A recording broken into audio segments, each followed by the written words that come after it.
میں گل کر رہا سا کہ کڑی نجات جو سنیا دیتا انہوں نے آخیا ٹھیک ہے چاک سیالاں دا وہ دے متھے لا رانجے پھر چٹھی لے کے چلی سی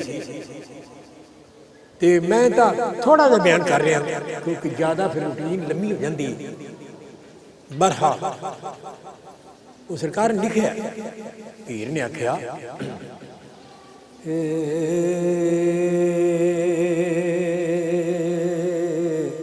او دے واسطے بڑی اداس ہمیں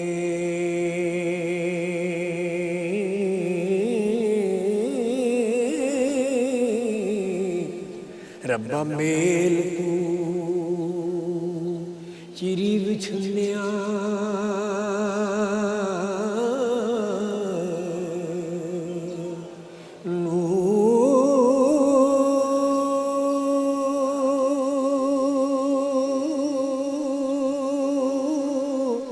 جوگی ہو کے آتم سجنا میں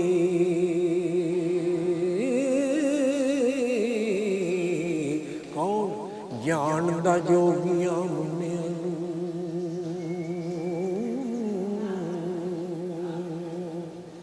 ویڑے وچ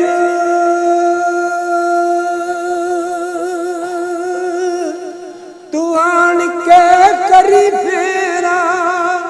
میں طلب لواں یاراں منیاں بن باپیاں دتی سو ظالماں نے تے لگا لون تے لجیاں کنیاں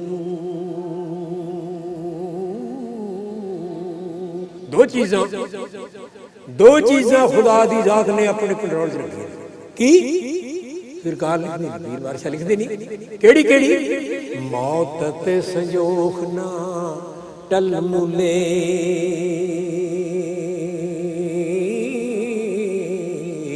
کون جان کون موڑ دائے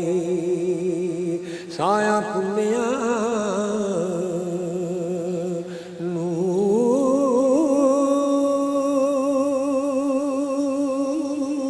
وارث شاہ اس رب دی مہر وجوں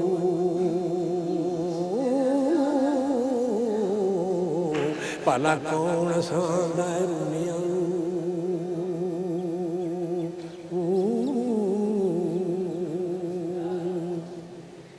تے دو ہور دلیل دی غور کیتی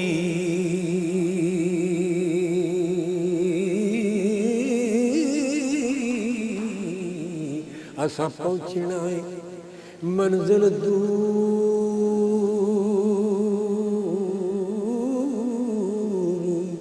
یارو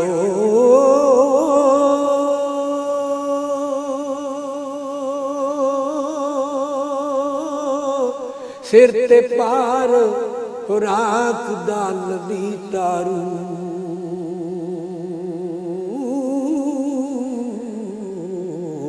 کہ ملیں گی یہ پلڑے پوریاں خانے فقر دے عشق دی چال چنگی چلا ایس سکان ضروریاں او ٹنڈ ٹکڑیاں دی گلکا لڑی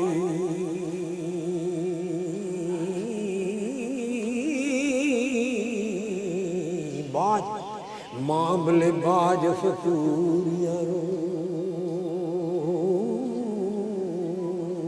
او فکر نال نہ چل تامنا جے نہیں چلکنا پٹ تندور یارو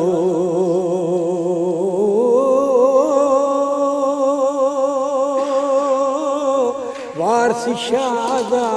بولنا پیت اندر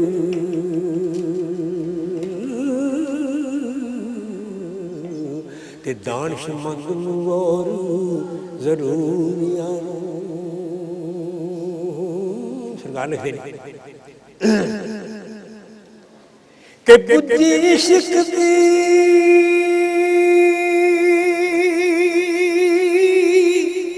اگلو لگی ਤੇ ਸਮਾਂ ਆਈ ਫੇਰ ਜਗਾਵਣੇ ਦਾ ਉਹ ਯਾਰੋ ਆਖਦੇ ਹਨ ਇੱਕ ਨਾਥ ਜੋ ਯਾਰੋ ਆਖਦੇ ਹਨ ਇੱਕ ਨਾਥ ਜੋਗੀ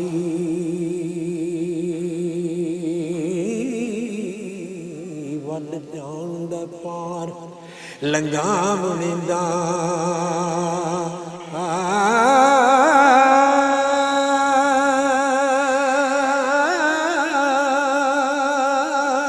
ਹੁਣ ਇਸ਼ਕ ਦੀਆਂ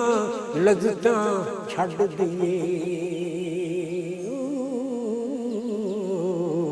ਪਾਈਏ ਮਰਤਬਾ ਜ਼ੋਦ ਕਮਾਉਣ ਦਾ ਕਿਸੇ ਐਸਾ ਹੀ ਗੁਰੂ ਦੀ ਟਾਲ ਕਰੀਏ ਫੇਰ ਸਿੱਖੀਏ ਰੰਗ ਖਸਕਾਵਣੇ ਦਾ ਨਾਲ ਆਖਦਾ ਜੇ ਕਰਾਮਾਤ ਹੋਵੇ ਨਾਲ ਆਖਦਾ ਕੰਮ ਬਣਾਉਣ ਦਾ ਉਹ ਬੁੱਢੇ ਸੋਨੇ ਦੇ ਲਾ ਕੇ ਚਾਹ ਚੜਿਆ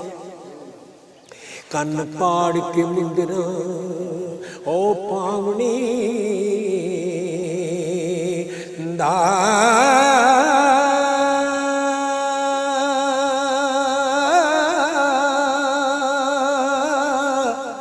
ਜਰਮ ਕਰਮ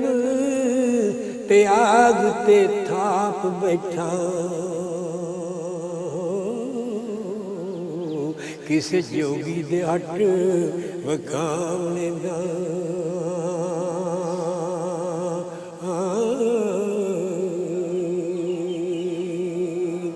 ਕਾਲੇ ਪੱਟੇ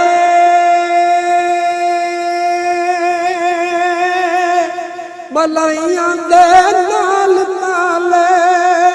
ਤੇ ਵਕਤ ਆਇਆ ਸੂਰੰਗ ਮਨਾਵਣੇ ਦਾ ਉਹ ਇੱਕ ਰੋਜ਼ ਵਿੱਚ ਬੰਦ ਕਰ ਗਿਆ ਸਾਰਾ ਐਸਾ ਚਾਸੀ ਪੇਸ ਵਟਾਉਣੇ ਦਾ ਪਾਲਨਾਥ ਦੇ ਢਿੱਲੇ ਨੂੰ ਰਵਾ ਹੋਇਆ ਮੱਤਾ ਜਾਗਿਆ ਕੰਨ ਪੜਵਾਵਣੇ ਦਾ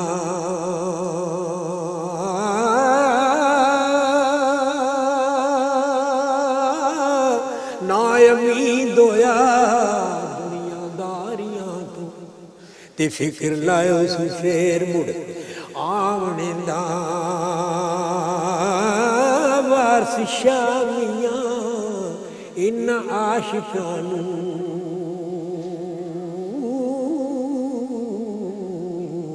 ਜ਼ਰਾ ਫਿਕਰ ਨਹੀਂ ਜਾਨ ਗਵਾਉਣੇ ਦਾ ਇਸ ਤਰ੍ਹਾਂ ਕਰਕੇ ਗਾਰੇ ਲਿਖਿਆ ਇਹਨਾਂ ਜੱਟ ਨੂੰ ਪਿਆ ਢਿੱਲੇ ਨੂੰ